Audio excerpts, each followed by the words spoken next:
In summary, you attract customers, you set up the contract, you set up your surveillance system, and you need to think about other things such as lockboxes. Let me briefly, in the end, touch on a few points about what I would do differently now with these 3 to 4 years of experience on my back. So in summary, I would say that the business overall is really passive. Hi everyone, once again thank you so much for tuning in and watching this week's video about how I set up my self-storage business back in 2021 and how it's running now, roughly 3 years later in 2024. I will tell you all about how I set up my own self-storage business 4 years ago, how much money I make with it, and how passive it actually is. And I divided this video up into several sections. The first section is all about how I came up with the idea 4 years ago and how the business is running now. Next, I will tell you all about what you actually do need for the side hustle to function, such as the property, the shipping containers, the customers, so stay tuned for that. Third, I will tell you about how this business actually works, how to attract customers, how to spend money on ads, for example, and so on. Also, I want to tell you about how passive it actually is, whether I have to put in a lot of work on a daily basis or not. In the end, I will dig deeper into the financials and specifically how much I invested into my business at the beginning, for example, to buy the shipping containers, and how much the monthly running costs accumulate to, as well as how much revenue and thus profit I make with it. And if you stay until the end of the video, I will tell you about what I would do differently now in 2024 with all this experience on my back compared to when I first started in 2021. So stay tuned for that. If you find this video interesting, please subscribe to this channel and give this video a thumbs up. There will be a lot more videos coming out in the next couple of weeks and months, so make sure to hit the notification bell down below. Hi everyone, once again thank you so much for tuning in and watching this week's video about how I set up my self-storage business back in 2021. My name is Hans, I'm a strategy consultant working in Berlin in Germany, and that's my main job, but I also do have this side hustle, my storage business, which I do sort of on the side and which is rather passive, to tell you that up front, but stay tuned for that. Let's now get to the first section, how it all started, how the idea came to my mind. Roughly 3 years ago I saw a video about someone renting out shipping containers in addition to an apartment which he was renting out as well. So we're not talking about these standardized 20 or 40 foot long containers, but really rather small ones, such as smaller aluminum containers such as this one. As I said, that person was renting out this smaller size container in addition to an apartment, meaning that his renters were also given access to this container to whatever belongings they had. So whenever I first saw this, I thought this is really a great idea and you could actually do this independent of renting out your apartment. By the way, if you're interested in this topic as well, renting out apartments, check out this video here in which I described how I first bought my first rental property in Freiburg in Germany. But now let's get back to the main topic. So whenever I first saw this, my initial thoughts were that I should just try this out with 1 or 2 shipping containers or smaller size containers to check whether this actually works and whether there's actually enough demand for it, but also who the renters for such storage containers would be. At that point, I didn't have a property yet on which I could put these containers, and I obviously also didn't have the shipping containers themselves either, but I did have some money which I could invest. So based on that idea, what would be my next step to check out whether there's actually enough demand for it? So what I then did was I published an ad on a German website called eBay Kleinanzeigen. Some of you might know this.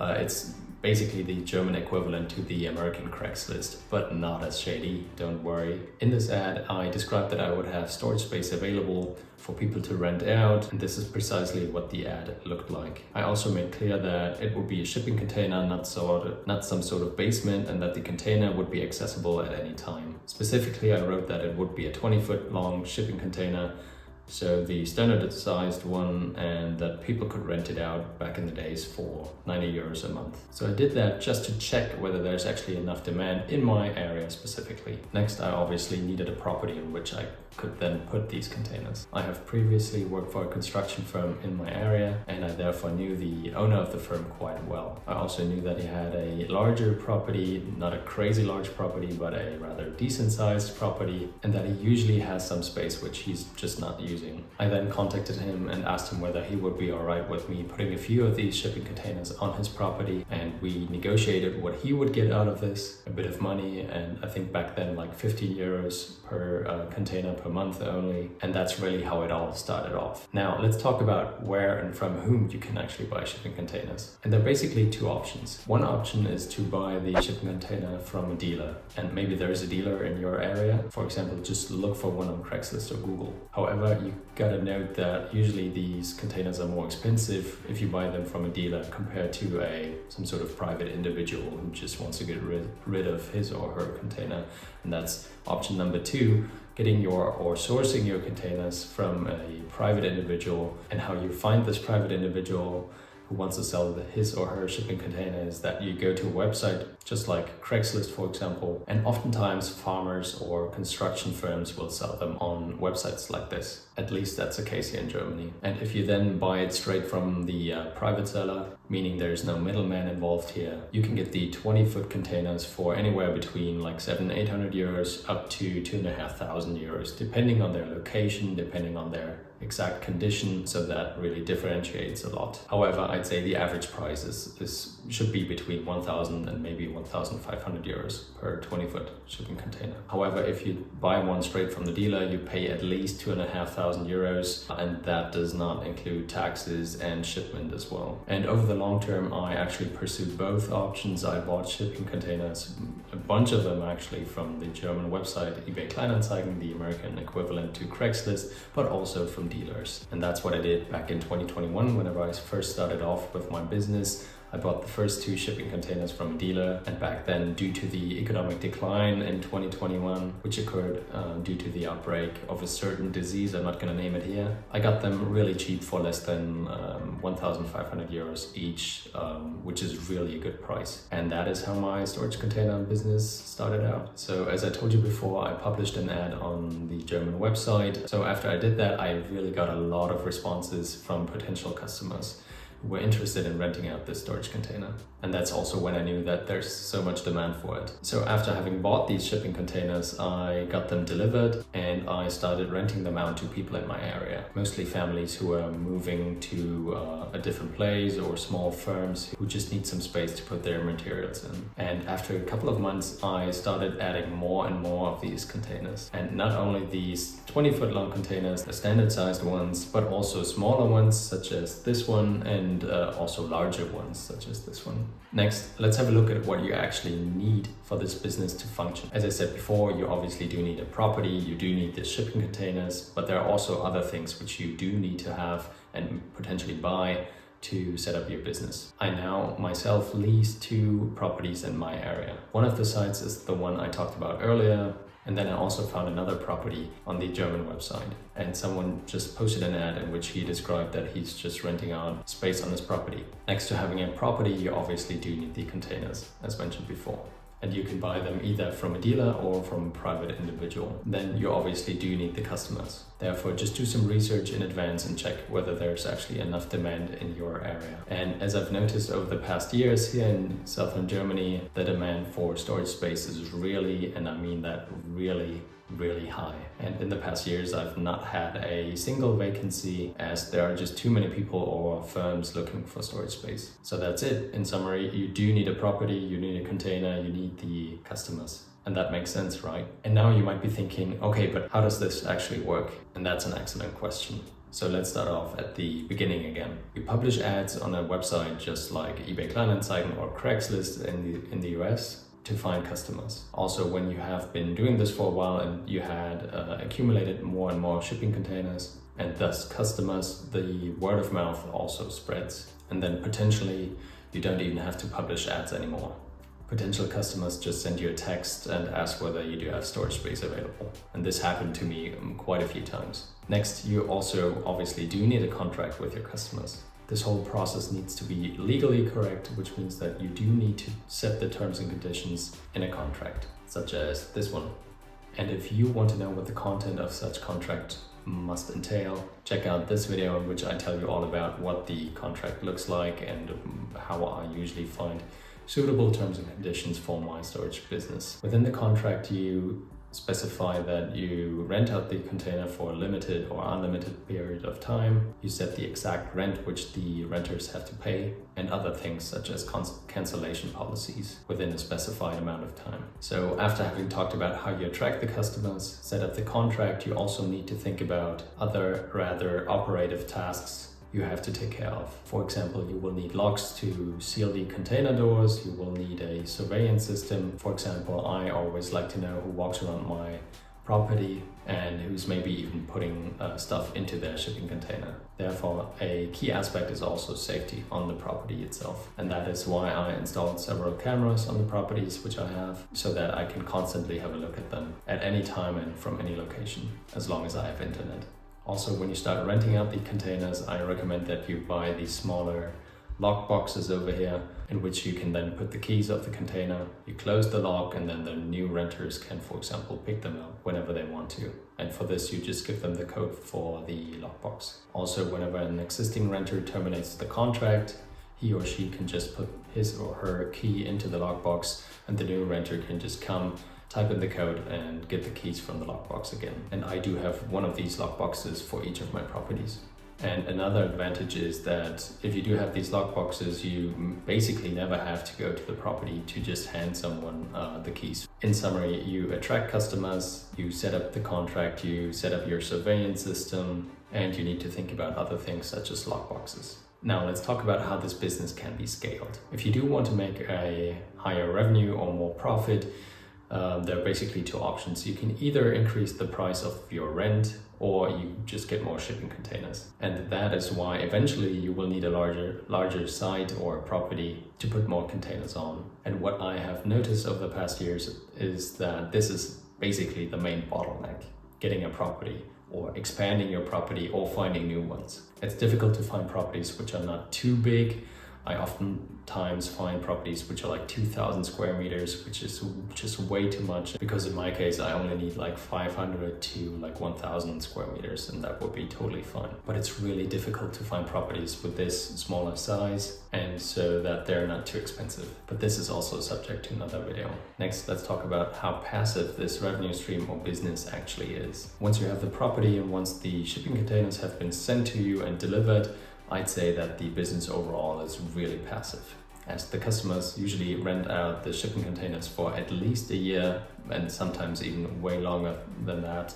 I do have renters who rent out the container for 2 to 3 years. There's really not much fluctuation, and therefore there's really not much for you to do except from changing the contract. And how this actually works is that I copy and paste the contract which I used previously with another renter. I just switch out the names and address and telephone number and so on. And then I send it to the new customer via email or sometimes even WhatsApp, and then he or she sends it back to me electronically as well. And due to this slim process, I don't even have to send a letter, I don't have to visit new renters and so on. So when a renter terminates the contract, I tell them to send me a picture of the cleaned out and emptied shipping container, just so I can be sure that it's actually clean and that it's not full of stuff anymore, so the new person can come in and rent it out. And this has worked out great over the past years. As I described at the beginning of this video, I work as a strategy consultant in Berlin, Germany. However, my 2 properties are in the south of Germany, close to Freiburg, so that would be a like 8 or 9 hour difference between the 2 cities. So that's just another indication that it's really passive and that I can actually manage my whole business from up here, from Berlin, and don't have to travel to Freiburg that often. I actually go there like every 3 months, I'd say, and that's totally it. So in summary, I would say that the business overall is really passive. And let's briefly compare to other asset classes. If you invest your money into stocks or exchange traded funds, also called ETFs, that would be even more passive, because you just invest your money once, then you just let it sit there for, I'd say, a couple of years in the best case, and then you just let it work for you.